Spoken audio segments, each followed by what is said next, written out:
This is the Monday Morning Quarterback, another original multimedia presentation from NorthJerseySports.com. Brought to you by the Bergen County Education Association. Bergen County Public Schools work because the BCEA works with you.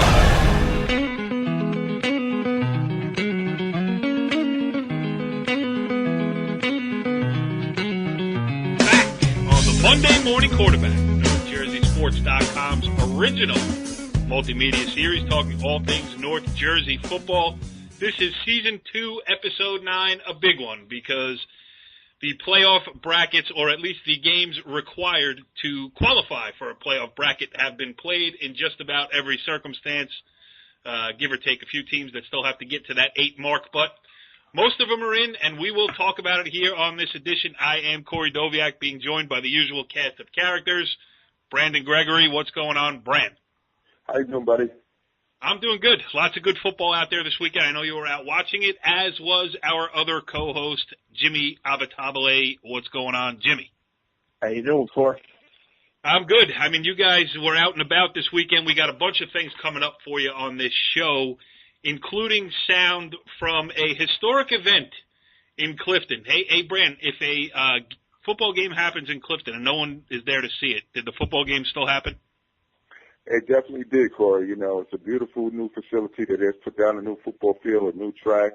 But the Clifton Mustangs do not have any kick on the football field. That's for sure. I see what you did there, the Mustangs kick kind of thing. That was a good one. There you go. But what did happen was Bergenfield got out of there with a 35-12 win and made some history for the Bears. First time since 1989 that they will be included when the state playoffs begin in a couple weeks, and that's good news for the Bears. We got some good sound from that game. We also had a big, well, I don't know if it's a shocking defeat because anytime Ramapo wins a football game, I wouldn't call it a surprise, but Ramapo 21, Pascack Valley 19, in a game that shakes up the PowerPoints a little bit. We got some sound from there, and you guys were out and about, so why don't we start off with some of the places that you were, and Jimmy, Friday night, Riverdale 28, Mahwah 10. That one certainly plays a part in what's going to happen when the playoffs are seeded. Yeah, there's no question, Cor. Riverdale, again, a perennial contender in their sectional, again, Friday night. Yep, played in the Meadowlands. Yeah, I mean, they were there last year, obviously in the final against Sparta, and they look like one of the possibilities to get back there again off a very strong 28-10 win over Mahwah. And Dylan Connolly is just a dynamic junior quarterback, runs that veer attack, can throw it, can run, and they look like a team that is starting to run on all cylinders. Yeah, and they've had, I don't want to say ups and downs, but they've had some adjusting to do this year with, the change of personnel and everything else. And I think, we had DJ Nymphius on earlier this year, and that Bridgeton game, the way he talked about it, the excitement of it, the, road game aspect of it and all that other thing, and to come out of there with a win on a Hail Mary, that seemed to propel them forward a little bit. And it's kind of momentum of, hey, we can do this, has pretty much followed this team for the last few weeks, huh? There's no question. You look at the schedule, they probably played the most competitive schedule out of anybody in that section. You talk about Westwood, Richfield Park, Mahwah, Bridgeton. They play Ramapo this week in an independent game. So Coach Nymphius is certainly not afraid of competition, and he believes that competition will get them ready for the states. And right now they look as good as anybody in that section. Yeah, and when you look at the PowerPoints, after 8 weeks, Riverdale sits in that number 3 hole behind top seed. Well, is it official, Jimmy? I mean, these aren't the official numbers, right? I mean, until the brackets are out and produced by the NJSA. Some teams still do have their 8 games to play next week. Not a lot of them, but some do. And then you can pick up some residual points. But they look to be the 3 seed, and it looks like they'll be hosting Lodi in the first round. Yes, because all the teams, well, let's do this North 1 Group 3 bracket while we're in it. All 8 of the top 8 and even 9 and 10 have played their 8 games. So there won't be any changes there. Defending champion Sparta 7-1 Looks like they're going to be the number 1 seed. And then Ramapo, as I mentioned, that big win over Pascack Valley pushes them up to number 2. So they get to avoid Sparta. Sparta, I was at the game last year when Sparta knocked out Ramapo in Sparta. So they will only meet, should it be, in a state final, probably at MetLife Stadium. Riverdale, the 3. Garfield, the great story for the Boilermakers, continued. They pounded Powell Park this past week to move to 7-1 and grab that number 4 seed. Mawa fell to the number 5. Lodi, the 6. Bergenfield, the 7. Yes. Bergenfield, the 7, and Vernon, the 8. So, Brand, let's start with that Bergenfield game. You were there, and Bergenfield has been as topsy-turvy a team as there has been in North Jersey this year. Lost their first 3 games, including one to Northern Highlands and another to Pascack Valley. Then they beat Paramus in overtime in a win that nobody saw coming. Followed that up with a loss to Pascack Valley, no shame in that. And then 3 straight wins, West Milford, Teaneck, and 35-12 over Clifton. That's a big one for the Bears, Brand. Yes, most definitely. It's an important win for the program, the Bergenfield Bears. I had an opportunity to talk to the head coach, as you will air in a couple minutes, and he said he wished he had put Giovanni Haskin at quarterback early in the year. But things happen, and it's a decision that he has to live with, because he figured if he had put him in a little bit earlier, they may be 5-3 or 6-2 instead of 4-4. Corey and Jimmy. Yeah, but Rob Violante, the aforementioned head coach that you mentioned there, let me just play this audio, because you can just tell the genuine affection that he has for this program, for this group of players, and for the players that came before. This is Brandon with Rob Violante. This is Brandon Gregory from NorthJerseySports.com on the sideline with Bergenfield's head coach Rob Violante after Bergenfield's 35-12 win over Clifton. Coach, Bergenfield hasn't made the playoffs since 1989. How important is tonight's win, Coach? It's important. It really, really is. From day one, I said we were going to get to the playoffs. The first time I met with the kids 4 years ago, I said eventually we were going to go to the playoffs to compete for state championships. Again, I met with this team this year in April, and I said first day we're going to the playoffs. And through 0-3, 1-3, that we have not stopped. That's been our goal from day one. With the competitive league that we have, day in, day out, we want to go to the playoffs. That's the goal, and we're here. We've achieved that. It's a big day for the community, the town, everyone involved. The win over Paramus was big for your team. How has the team improved overall since that game? Every day, with Giovanni taking over at quarterback, we continue to get better and better and better. We're molding as a team, and every day in practice we get better, we compete, and it's just a good group of kids that work hard and stay together. They get along with each other, and again, I'm just so happy for the community, the town, everyone involved. It's a group that sticks together even when things get tough, and that's important going forward. I could mention the obvious, the Haskin brothers, DJ and Giovanni, but Coach, you and your staff have brought Bergenfield together since you took over in 2012. What is being done to build not a team, but a consistent program like Paramus with Coach Dan Sabella and Pascack Valley with their coach Craig Nielsen? Again, I emphasize getting to school on time, doing things the right way during the day, so when you get to practice is the easy part of the day. And that's what we're starting to do. We got a good group of kids that are doing things the right way in the school building, in the community, and the football part is the easy part of it, and we're trying to build something that everyone can be proud of, and that's what we're looking at here. Last question, Coach. When I mention these former Bergenfield Bears names, what have they meant to the program? William Rodriguez, Danny O'Connell, Jimmy Daniels, and Corey White. Everything. They meant everything. That was the first group I had. 7-3. They got left out of the playoffs by a point or two with Old Japan and Ramapo and them. But this win, a lot for the guys that I've had that have built this thing up, that didn't make the playoffs. A lot of this can be contributed to them. That's been the goal. These kids want to get in the playoffs year after year. There's been a lot of tough years here, playing very tough schedules, and this is the fruits of their labor tonight, and being able to get into the playoffs like this with a good win like this. And we got to keep going forward. So. Thank you very much for a couple minutes of your time, Coach. I got the chills. I got to admit it. The passion, Brand. What a great job, and you could tell how much it meant to him and the entire community of Bergen. Yeah, especially with my last question, a lot of times we look at the here and now, but when you start the program where he took it, from where he's taken the program from to where it's at present date in time, I think it's always important that you mention the players from the past because they're really the foundation to what he's been able to build moving forward up in Bergenfield. And hopefully he stays there for several years and Bergenfield can turn their program around and be a consistent winner in the North Jersey area. Yeah, and that was a great interview that you did, and I would like to make a request going forward here. Every time you do an interview, get close to the band. Because when the band is playing behind the interview and you can still hear the sound, it sounds like high school football, right, Jimmy? That's good stuff. There's no question. You might not have been a competitive football game Friday night, but the two bands are probably the two best bands in North Jersey. But in Bergenfield, so at least the halftime show was enjoyable. I would have to agree with that 100%. Between both bands, believe it or not, now they had over 380 kids between both bands. One band had over 200, and the other band had over 150 kids. So we really should do. I mean, we could file this in the shows we should do folder, but those bands. It's such a tough spot because at halftime everybody leaves the stands, they go to the bathroom, they go get a hot dog, they go whatever they go and do. But if you sit there and actually watch like the coordination, the choreography, I can't even walk and chew gum. These kids are walking and playing concerto in G from on a tuba. It's unbelievable.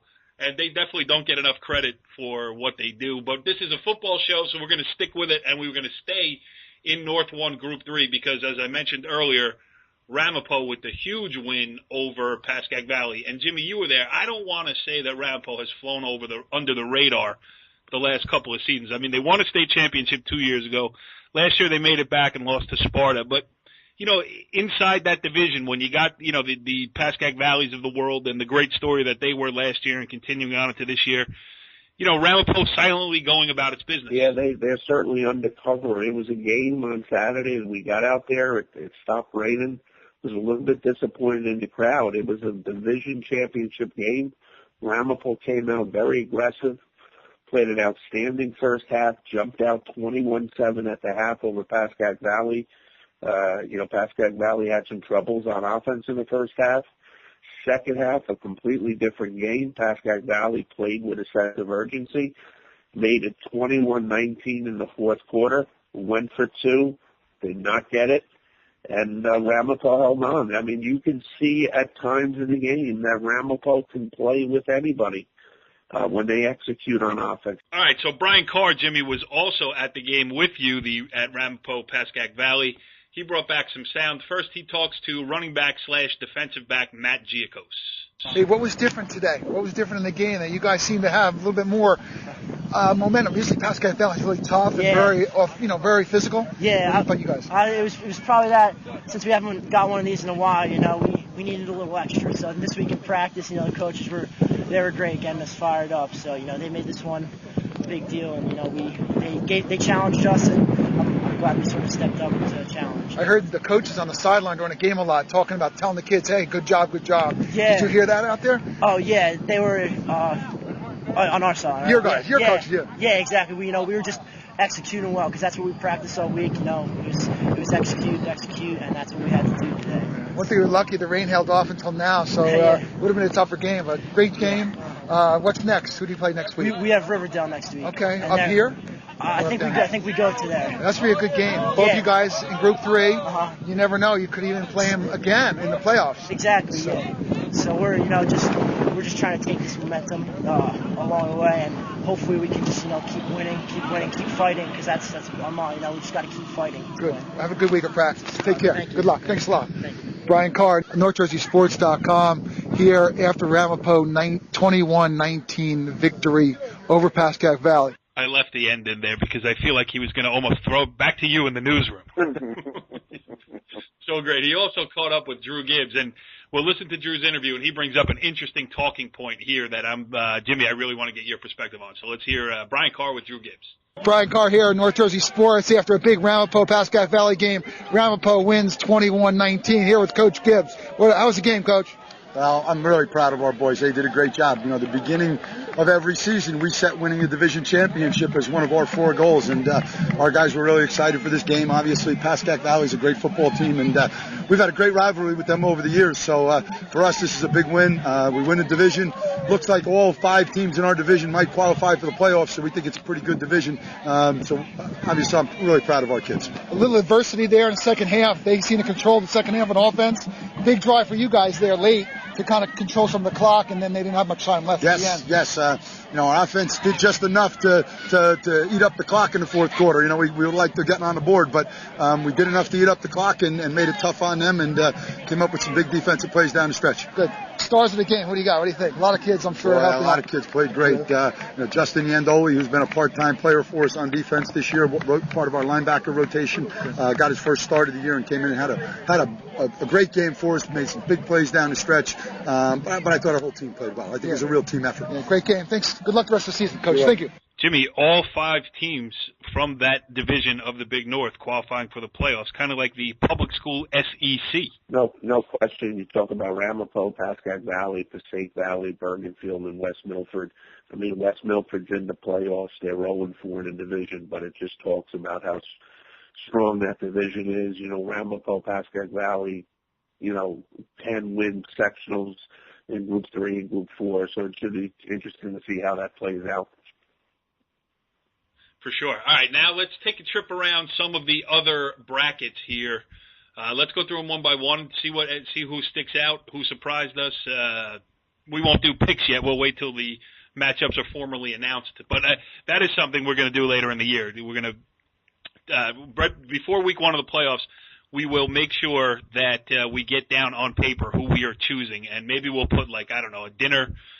Brandon has offered to Jimmy take us to one of the local haunts.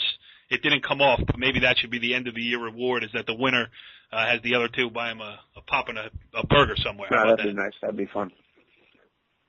All right, so let's go. North 1, Group 1. All teams besides Verona have played their 8 games. Verona at 7-0, safely in already, so they're either going to move up or probably stay the same. But you got Cresskill as the number 1 seed, Becton the 2. Good story there, Jimmy, or Brandon. What do you know about Becton football other than that they're 7-1 and back in the state playoffs? Well, so I really don't know too much about Becton football, but the one thing I do know is that the program is turned the corner, and like we had mentioned, those small schools, if they combine maybe with Rutherford, maybe they could have even better. Rutherford will have a better team. So it's good to see that one of the small schools down in the area did make it. But, if they were together, Rutherford and Becton, maybe the program would be even better than maybe both programs would be better than what they are.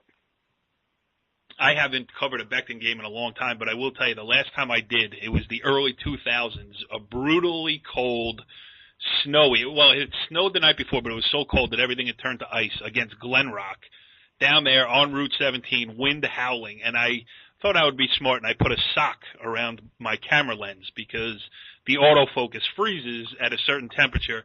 Got back to my car, went to take the sock off the lens, and it was frozen there for a good 2 days. So that's my great memory of Becton football, not that it has anything to do with the present. Number 3, Boonton. Number 4, Hasbrook Heights. And, Jimmy, what a great recovery for Hasbrook Heights this year. Yeah, you mentioned they had some tough losses early with the tough loss to Pagoda. They've come back. They've got some kids healthy. They've lost a tremendous amount of skilled players from last year's team. And Coach Del Caso, one of the most successful Group 1 programs, obviously, in North Jersey, if not the state. And they're right back in. They're hot. They had a tough loss 2 weeks ago against St. Mary's. But even in that game, you can see the progress that they made. And they're going to be a very tough out in that bracket. Absolutely. We had Coach Nick Del Calzo on last year. And, as the playoffs, again, we'll start getting some more coaches on here and doing some more things. As I can fully devote my attention to football now with soccer, state tournaments starting, and county tournaments behind us. So my weekends will be all about the football playoffs and the Monday morning quarterback here on NorthJerseySports.com. We got Verona sitting currently in that 5 spot, then Pagoda, and that's a great story too, Brand. The little school that could at 5-3 in the playoffs. Yeah, Pagoda had played well early in the year. They've been on a little bit of a losing streak, but it's good to see that they're able to make the playoffs this year, and then hopefully they'll be able to play well after the 9th game moving into the playoffs. But, they hit a little bump in the road, but the most important thing is that they made the playoffs, and hopefully they can do something and make a name for themselves this year. Yeah, and then your favorite team, the defending champion Pompton Lakes Cardinals, in the 7th spot. Right? Yes, Pompton Lakes, like I said, Scott Mahoney, that's my buddy, and his team, like Jimmy and I and you have mentioned, the sophomores that he's playing are turning into juniors. The juniors that he's playing are turning into seniors. And Pompton Lakes, don't be surprised if they sneak up on the number 2 seed and give them a good, solid football game, because Pompton Lakes, their coaching staff, they know how to play in those situations, and that's a key moving forward as far as the players are concerned, Jimmy and Corey. Absolutely. And then number 8 in that bracket is Saddlebrook. Moving on to North 1 Group 2. And this is interesting, Jimmy. The race for the top spot this week went right down to the wire. Westwood handled its business with a 42-0 win over Dumont, but it doesn't look like it's going to be enough. Waldwick beat Rutherford 49-14. They've got 152 power points. Westwood has 150. So not that it's going to make that huge of a difference, because the final will be played on neutral turf, but you always want to be the number 1 seed, and what you were mentioning before we came on the air, maybe a little tougher road from that number 2 slot in the bracket. Yeah, if you're the 2 seed, you have to play a talented offensive team in Pequannock with a very good quarterback, a couple of good receivers, and a very good tight end. And Westwood with the 2 seed looks like they'll be playing Pascack Hills, even though they defeated them very easily in the first round of the first game of the year. It's certainly a tough 2-7 matchup with Coach over there with Pascack Hills, that wing T offense. Yeah, Brooks out. And they had them a couple of weeks ago, and it's nice to see them there. But the number 1 seed, it came down to a couple of residual games. It came down to New Milford, Lodi, and believe it or not, Fort Lee Cliffside Park. Westwood needed New Milford to beat Lodi. That did not happen. And they needed 1-6 Cliffside Park to beat 0-7 Fort Lee, and that did not happen. So Waldwick will take the 1 seed in that bracket. Yeah, that's crazy. That's the cool thing about PowerPoints, is that not that it meant anything to Cliffside Park that game specifically, but it did mean something to somebody else playing a football game that day, and that is an interesting thing. It's a good bracket too. I mean, Pequannock lost its first game of the year this past week against a very good Mountain Lakes team. And then you get the Western Jersey flavor in there.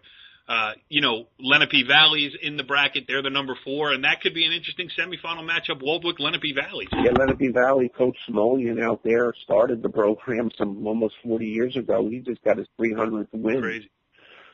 2 weeks ago, and they're a strict wing T team. That's an interesting 4 or 5, a wing T team against a spread offensive team with Mike Gare and Elmwood Park, so that's a contrast in offenses there. But it's going to be a bracket that hopefully we'll see a rematch of last year's final with Waldwick and Westwood. Absolutely. Brant, 300 wins in football, 10 wins a year for 30 years. I mean, that's crazy. Well, the coach out in Liberty Valley, like Jimmy said, he started the program out, and he believes in what he's doing, and the kids in the town has obviously stayed the course with what he's been able to produce on a year-to-year basis. So that's really the key to any program sports-wise, getting a coach that has a system, and then obviously the community sticking behind what the coach and the staff bring year in and year out. Continuity in the program. We talk about it all the time. North 1 Group 3 we already touched on.